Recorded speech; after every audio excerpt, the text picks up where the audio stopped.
हरे कृष्णा, राधे राधे। स्वागत है आप सभी का गोविंद भजन चैनल पर कार्तिक मास महात्म्य के अध्याय।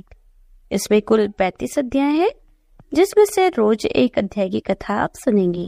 मैं सिमरू माता शारदा बैठे जिव्या आए, कार्तिक मास की कथा सुने सब जन हर्षाए। आज हम सुनेंगे कार्तिक मास महात्म्य का 9वां अध्याय। पृथु बोले, हे मुनीश्वर, आपने जो अभी कार्तिक के व्रत में तुलसी की जड़ में विष्णु भगवान का पूजन कहा है, इसलिए मैं तुलसी के महात्म्य को पूछना चाहता हूँ। वह भगवान को इतनी प्यारी कैसे है? हे नारद, वह कहाँ से और कैसे उत्पन्न हुई? आप सर्वज्ञ हो, यह सब आप मुझे बताइए। नारद जी बोले, प्राचीन काल में एक बार इंद्र अप्सराओं और देवताओं के साथ शिव के दर्शन के लिए कैलाश पर गए। वहाँ इंद्र ने भीमकर्मा नामक भयंकर एक आंख वाला एक पुरुष देखा। इंद्र ने पूछा, तू कौन है और शिव जी कहाँ गए? ऐसा बार बार पूछने पर भी उसने उत्तर न दिया। तब इंद्र अत्यंत क्रोधित हो बोले, तूने मेरी बात का कुछ भी उत्तर न दिया, इससे मैं तुझे वज्र से मारता हूँ।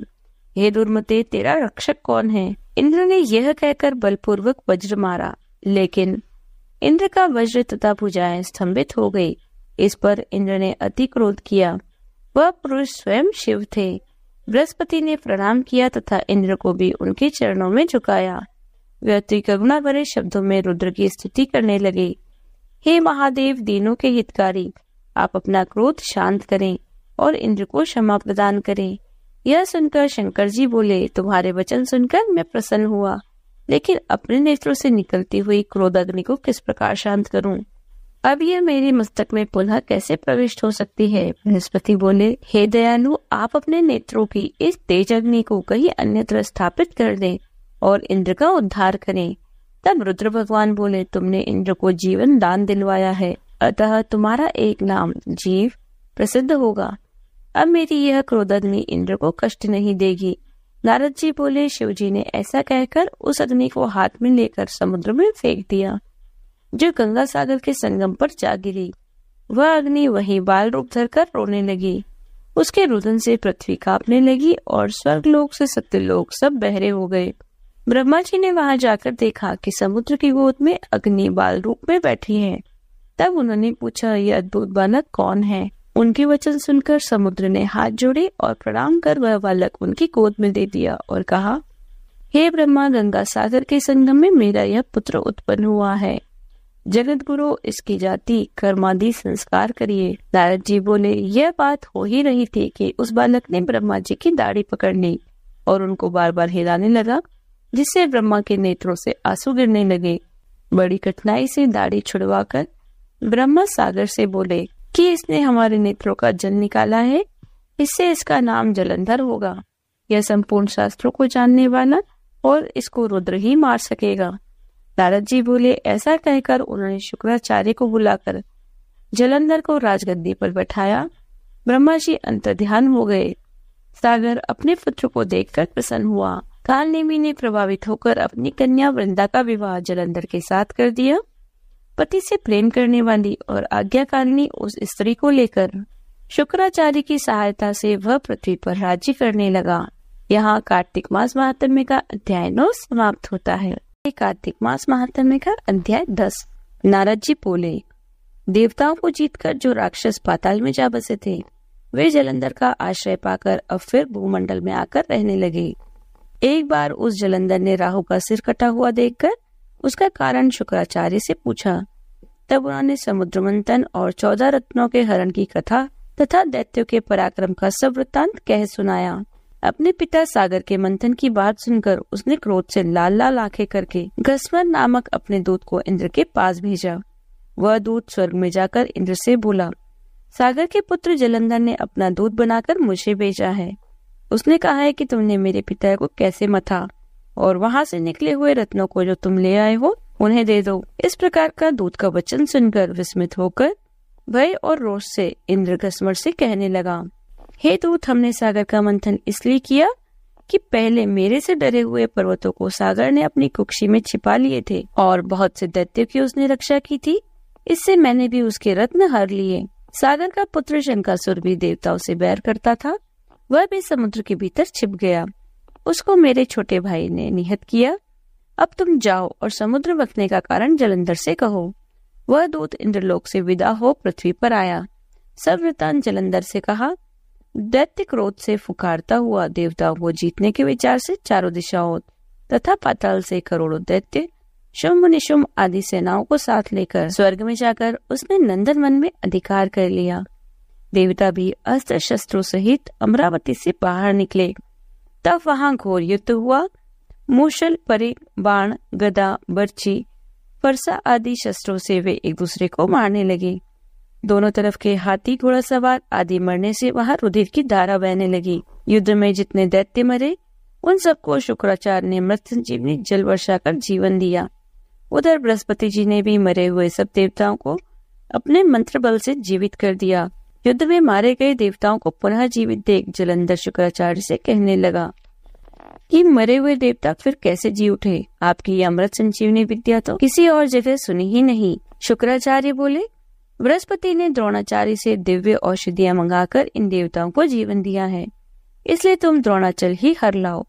नारद जी बोले, दैत्येंद्र ने यह सुनकर द्रोणागिरी को लाकर समुद्र में फेंक दिया और फिर संग्राम को आया। संग्राम में देवताओं को मरे हुए देखकर बृहस्पति द्रोणाचल के पास गए तो वह वहां नहीं था। द्रोणाचल को दैत्य हर ले गए। यह बात जानकर बृहस्पति जी भय से व्याकुल हो बोले, महादैत्य जीतने में नहीं आवेगा, वह रुद्र के अंश से है। इंद्र ने जो कुछ किया था उसे याद करो। बृहस्पति की यह बात सुनकर सब देवता 10 दिशाओं में भाग गए।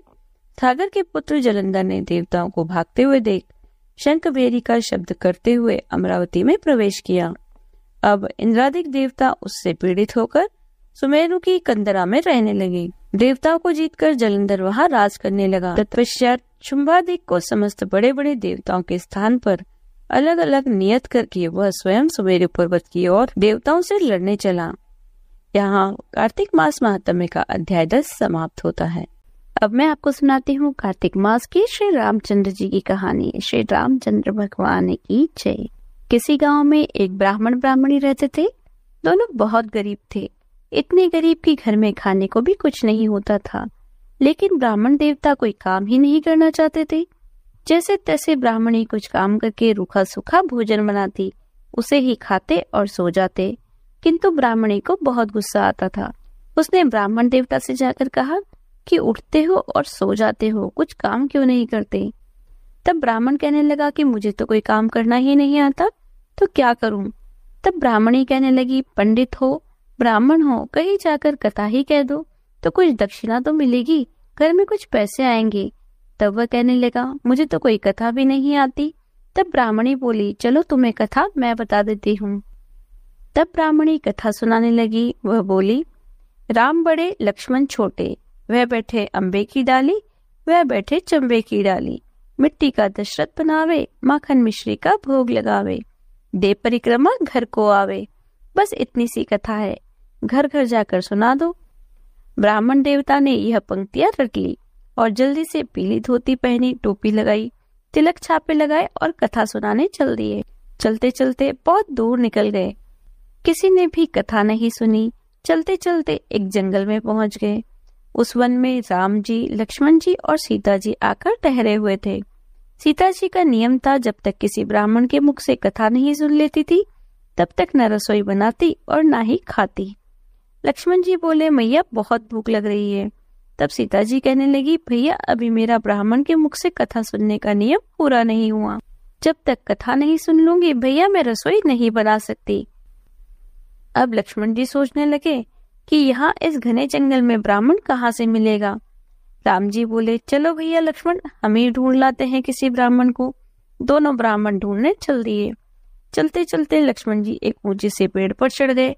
सोचने लगे कि ऊंचे से देखूंगा तो दूर तक का दिखेगा। उन्होंने ध्यान से देखा तो कोई सामने से चला आ रहा है। पीली धोती पहन रखी है, पीली टोपी लगा रखी है, तिलक छापे लगा रखे हैं। लक्ष्मण जी सोचने लगे, देखने में तो ब्राह्मण लगता है। नीचे उतर कर आए और बोले, भैया लगता है सामने से कोई ब्राह्मण आ रहा है। जब ब्राह्मण देवता पास आए तो लक्ष्मण जी पूछने लगे, भाई तुम कौन हो? तो कहने लगा, मैं पंडित हूँ, कथा सुनाने जा रहा हूँ। तब लक्ष्मण जी बोले, तुम हमारे साथ चलो, हमारी भाभी माँ को कथा सुना देना। तब ब्राह्मण बोला, कथा ऐसे नहीं सुनाऊंगा, दक्षिणा देनी पड़ेगी। लक्ष्मण जी बोले, भैया तुम चलो तो सही, हम दक्षिणा भी दे देंगे। ब्राह्मण उनके साथ चला गया। वहां जाकर देखा तो सीता जी बैठी थी। वहां जाकर कहने लगा, चावल ले आओ, पानी का लोटा ले आओ और घंटी ले आओ, मैं तुम्हें कथा सुना देता हूँ। सीता माता चावल ले आई, पानी का लोटा ले आई और वो कथा कहने लगा। अब उसे कथा कहना आता नहीं था, पत्नी से सीख कर आया था, इसलिए सब गड़बड़ कर दिया। कथा सुनाने बैठा तो क्या कहता है, लक्ष्मण छोटे राम बड़े, वह बैठे अम्बे की डाली, वह बैठे चंबे की डाली। मिट्टी का दशरथ बनावे, माखन मिश्री का भोग लगावे, दे परिक्रमा घर को आवे। ब्राह्मण की कथा सुनकर राम जी कहने लगे, भैया लक्ष्मण, इसने तो तुम्हें बड़ा बताया है, अब तो दक्षिणा तुम्हें ही देनी पड़ेगी।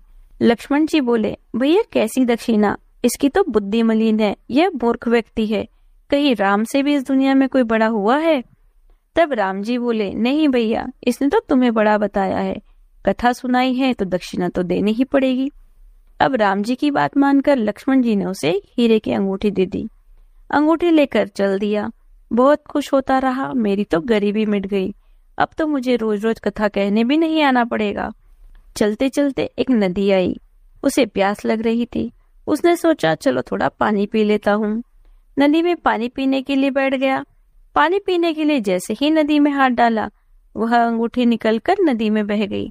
सिर पीटने लगा कि यह क्या हो गया, बड़ी मुश्किल से तो कुछ कमाई हुई थी, वह भी पानी में बह गई। खैर कोई बात नहीं, रोता पीटता अपने घर आ गया। ब्राह्मणी ने पूछा, क्या लाए हो? तो वह बोला, लाया तो बहुत कुछ था, लेकिन सब नदी में बह गया। ऐसा कहकर उसने सारी बात ब्राह्मणी को बताई। ब्राह्मणी बोली, कोई बात नहीं, तुम कल फिर कथा सुनाने जाना। यह तो बताओ कि कथा सुनाकर किसे आए हो? तब वह बोला, जंगल में गया था, वहाँ कोई अपनी लुगाई के साथ अपने भाई के साथ आकर ठहरा है, उसकी लुगाई का रोज का कथा सुनने का नियम है, कल भी बुलाया है। तब ब्राह्मणी कहने लगी कि कोई बात नहीं, तुम कल फिर कथा सुना कर आना। अगले दिन ब्राह्मण सुबह सुबह कथा सुनाने चल दिया। जाकर देखा तो सीता माता लोटा और चावल लेकर तैयार बैठी थी। उसने फिर कथा सुनाई, लक्ष्मण बड़े राम छोटे, वे बैठे अम्बे की डाली, वे बैठे चंबे की डाली। मिट्टी का दशरथ बनावे, माखन मिश्री का भोग लगावे, दे परिक्रमा घर को आवे। राम जी फिर बोले, भैया लक्ष्मण, इसने तो आज भी तुम्हें ही बड़ा बताया है, इसलिए दक्षिणा आज भी तुम ही दोगे। लक्ष्मण जी बोले, भैया इसकी तो बुद्धि खराब है, मूर्ख व्यक्ति है, भला राम से भी कोई बड़ा होता है। लेकिन राम जी बोले, भैया इसने तो तुम्हें ही बड़ा बताया है, इसलिए दक्षिणा तो तुम्हें ही देनी पड़ेगी। लक्ष्मण जी ने राम जी की बात मानी और उसे हीरे और मोतियों से भरी एक गठरी दे दी। गठरी लेकर चला तो बड़ा खुश हो गया। चलते चलते थोड़ी दूर चला कि डाकू मिल गए, सारे हीरे मोती लूट कर ले गए। फिर रोता पीटता घर आ गया। घर आकर ब्राह्मणी ने पूछा कि आज क्या हुआ। उसने सारी बात बता दी। अब तो ब्राह्मणी का माथा टनक गया। उसने सोचा कहीं कुछ गड़बड़ है, रोज कमाई तो होती है लेकिन घर नहीं आती। वह पूछने लगी, तुम कौन सी कथा सुनाते हो? वह बोला, वही जो तुमने सिखाई थी।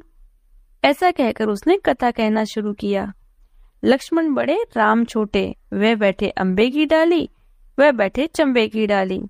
मिट्टी का दशरथ बनावे, माखन मिश्री का भोग लगावे, ते परिक्रमा घर को आवे। तब ब्राह्मणी कहने लगी, तुम तो बिल्कुल भोले हो, भला राम से भी कोई बड़ा होता है इस दुनिया में? अब कल जाओगे तो ठीक से बोलना कि राम बड़े लक्ष्मण छोटे। अगले दिन ब्राह्मण फिर गया तो देखा सीता माता लोटा और चावल लेकर तैयार बैठी थी। उसने कथा सुनाई और उसने बिल्कुल ठीक कथा सुनाई। राम बड़े लक्ष्मण छोटे, वह बैठे अम्बे की डाली, वह बैठे चंबे की डाली। मिट्टी का दशरथ बनावे, माखन मिश्री का भोग लगावे, दे परिक्रमा घर को आवे। उसकी कथा सुनकर तो लक्ष्मण जी खुश हो गए। कहने लगे, इसे आज अक्ल आ गई, इसने आपको बड़ा बताया है तो दक्षिणा आज तो आपको ही देनी पड़ेगी। अब राम जी मुस्कुराने लगे। आगे आकर बोले, भाई मेरे पास क्या है, मैं इसे क्या दक्षिणा दे सकता हूँ? तो लक्ष्मण जी कहने लगे, दक्षिणा तो आज आप ही को देनी पड़ेगी। कहते कहते श्री राम जी ने पैरों के नीचे से कुछ मिट्टी उठाई और उसकी एक पोटली बनाकर ब्राह्मण को दे दी। ब्राह्मण का माथा ठनका, सोचने लगा दिया भी तो क्या मिट्टी। बड़बड़ करता हुआ घर चलने लगा। ब्राह्मण को उल्टा सीधा बोलने लगा कि रोज तो सोना चांदी हीरे मोती मिलते थे, आज तो मिट्टी मिली है। मिट्टी लेकर घर आया, रास्ते में बड़बड़ करता रहा। घर जाकर ब्राह्मणी पूछने लगी कि क्या बात है, गुस्से में क्यों बड़बड़ा रहे हो? तो कहने लगा कुछ मत पूछ, मेरा दिमाग खराब है। मैं बोली बताओ तो सही कि बात क्या है। उसने सारी बात बता दी कि जैसा कहा था वैसी कथा सुनाई, तो आज मिट्टी मिली है। मिट्टी की पोटली लेकर ब्राह्मणी ने माथे से लगा ली। कहने लगी पति की पहली कमाई है। उसने थोड़ी मिट्टी अपने माथे पर लगाई और थोड़ी सी ब्राह्मण के माथे पर लगा दी। कहने लगा तू क्या कर रही है, पागल हो गई है क्या? तो वह बोली पागल नहीं हुई हूँ, आज कम से कम तुम कुछ घर तो लेकर आए। रोज सोना चांदी हीरे मोती मिलते थे तो रास्ते में ही लुटाते थे, आज मिट्टी मिली है तो कम से कम घर तो लेकर आए। कुछ नहीं होगा तो मैं इसे चूल्हा ही लेप लूंगी। ऐसा कहकर ब्राह्मणी ने थोड़ी सी मिट्टी से चूल्हा लेप लिया। थोड़ी सी मिट्टी पानी में मिलाई और पूरे घर में छींटा दे दिया। बची हुई मिट्टी को पति की पहली कमाई समझकर मंदिर में रख दी। दोनों सो गए। अगले दिन सुबह उठकर देखते हैं तो पूरा घर जगमग हुआ पड़ा है। हीरे मोती के ढेर लगे पड़े हैं, अंधन के भंडार भरे पड़े हैं। पूरे घर में धन ही धन हो रहा है। ब्राह्मण की तो 7 जन्मों की गरीबी दूर हो गई। अब ब्राह्मण की समझ में आया कि राम बड़े और लक्ष्मण छोटे, यह तो राम जी का ही चमत्कार है। मिट्टी को भी हाथ लगाया तो सोना चांदी हीरे मोती बना दिया। यह थी श्री रामचंद्र जी की कथा। बोलिए श्री रामचंद्र भगवान की जय, माता सीता की जय। जय श्री राम। यदि आपको वीडियो अच्छी लगी हो तो लाइक कीजिए, ज्यादा से ज्यादा इसे शेयर कीजिए। यदि आप चैनल पर नए हैं तो चैनल को सब्सक्राइब कर लीजिए, बेल आइकन को प्रेस कर दीजिए, जिससे आने वाले नए वीडियोस की नोटिफिकेशन आपको तुरंत मिल जाए। मिलती हूँ आपसे अगले वीडियो में, तब तक बने रहिए गोविंद भजो चैनल पर। हरे कृष्णा, राधे राधे।